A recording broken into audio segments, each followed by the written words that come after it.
Your dog is not hoping for more treats. They are not hoping for a bigger bed or a fancier toy or any of the things the pet industry has decided dogs should want. What they are hoping for is quieter than that, more personal, more specific to the relationship between the two of you and the particular way you show up in their world every single day.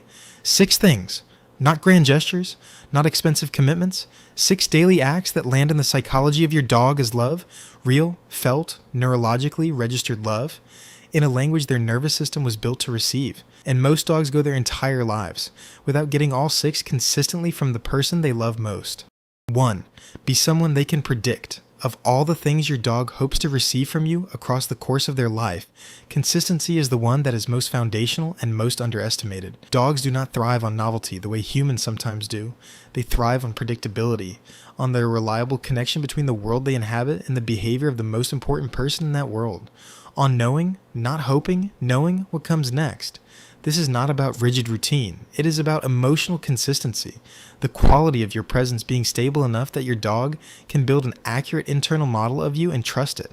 When you are happy, you behave in ways that are recognizable as happy. When you are tired, you behave in ways that are recognizable as tired. Your moods are not violent surprises. Your rules do not randomly change. The person they encounter in the morning is recognizably the same person they encounter at night. Research on canine stress consistently finds that unpredictability in the owner's emotional expression is one of the most significant drivers of elevated baseline cortisol in dogs. Not hardship, not restriction, unpredictability. A dog can adapt to almost anything that is consistent. What their nervous system cannot comfortably adapt to is a world that changes without pattern. Being someone your dog can predict is not glamorous. It is not exciting, but it is the foundation on which every other act of love rests. Without it, the warmth lands on a nervous system that cannot fully receive it because it is too busy monitoring for what comes next. 2. Let them be a dog. This is the act of love most owners fail to deliver because it requires something counterintuitive. It requires stepping back. Your dog has a nature, a species, specific set of needs, drives, and ways of engaging with the world that do not disappear because they live in a house with air conditioning and a memory foam bed. They need to sniff things at length. They need to run sometimes. They need to investigate, to forage, to use their nose as the primary instrument of engaging with the environment. They need to do dog things.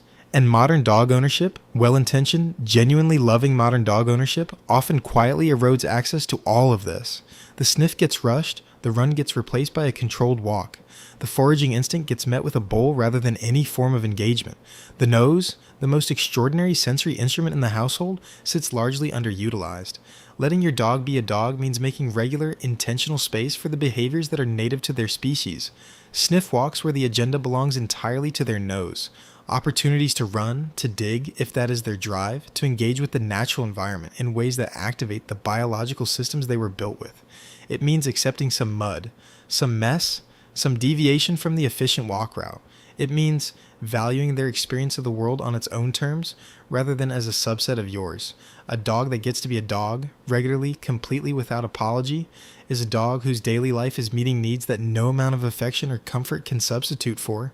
And the owner who provides that is the owner their dog trusts most completely, because that owner sees them clearly.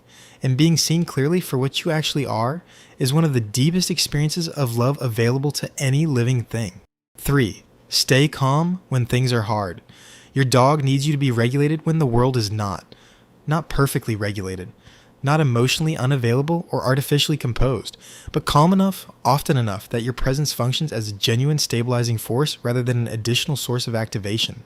Dogs are co-regulators. Their nervous systems rise and fall in direct response to the nervous system of their primary attachment figure. When you are calm, genuinely, physically, neurologically calm, your dog's cortisol drops, their threat detection system stands down. The world becomes safer simply because you are in it and you are okay. When you are chronically stressed, anxious, or emotionally dysregulated, not as an occasional response to difficulty, but as a sustained baseline, your dog carries that with them, in their cortisol, in their behavior, in the low-grade vigilance that never quite turns off because the person they are calibrated to is never quite at ease. This is not a reason for guilt. Life is hard and dogs are adaptive, and the relationship survives emotional weather. but understanding the physiological reality of what your nervous system does to theirs creates a specific kind of motivation to tend to your own regulation, not just for your own sake, but for the animal whose well-being is so directly tied to yours. Staying calm when things are hard is an act of love for your dog, in the most literal biological sense. Your calm is medicine for them. Every time you find it and bring it into the room, they receive it and they are grateful for it in the only way they know how, by settling beside you and exhaling the tension they were holding on your behalf. 4. Touch them in the way they actually want to be touched. This is the act of love that most owners believe they are delivering while actually missing it regularly, because the touch most owners give is not calibrated to the dog. It is calibrated to the owner's idea of what affectionate touch looks like. The hug, the full body wrap, the sustained restraint that feels, to the person doing it, like the most complete expression of physical love available. And that feels, to many dogs, like exactly what it is in canine social language, a mild form of restraint by a dominant social partner. Dogs are not small humans. The touch they experience as genuinely loving is not the touch that looks most loving from the outside. It is chest scratches and slow strokes moving with the grain of the fur. It is a hand resting still on their back without pressure or motion. It is the gentle ear rub at the base, the soft scratch at the base of the tail, the contact that invites rather than captures. Watch your dog's body during touch. This is the only calibration tool that matters. When the body softens, when they lean in, when the eyes close, that is the touch they want. When the body stiffens, even slightly, when they shift or look away or lick their lips, that is the touch they are tolerating. Love in this context means caring enough to learn the difference, and choosing, every time, to give the touch that is actually for them. 5. Make coming to you the best thing in their day. Everything your dog feels about the relationship is concentrated and expressed in a single behavioral moment that happens dozens of times every day. The recall, when you call them and they come, or when they come to you voluntarily, drawn by the accumulated experience of what arriving at your location has historically felt like. A dog that comes to you fast, with their body loose and their tail engaged, that arrives at your feet or your hands with genuine enthusiasm.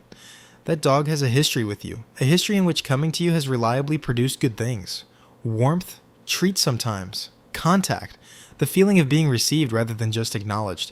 That history is built one recall at a time, one return at a time. Every time you call your dog and greet their arrival with genuine warmth, not a perfunctory pat, but actual acknowledgement, actual presence for the 3 seconds they are standing in front of you.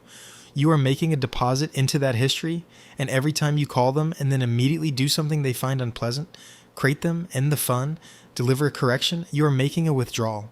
The running total of those deposits and withdrawals is what determines how your dog feels about coming to you, whether your presence is something they move toward with their whole body or something they approach with hesitation. Whether the word come is an invitation or an obligation, make it an invitation every single time for the rest of their life. 6. See them, fully, daily, for who they actually are. This is the most abstract item on the list, and in some ways the most profound. Your dog is not a decoration in your life, not a comfort object, not a background presence that animates the household. They are a specific individual, with their own personality, their own preferences, their own fears and joys, and particular ways of engaging with the world, who has organized their entire existence around the relationship with you. They have specific things they love and specific things that frighten them. They have a particular way of communicating that is distinct from every other dog you have ever known or will ever know. They have good days and hard days. They have moods.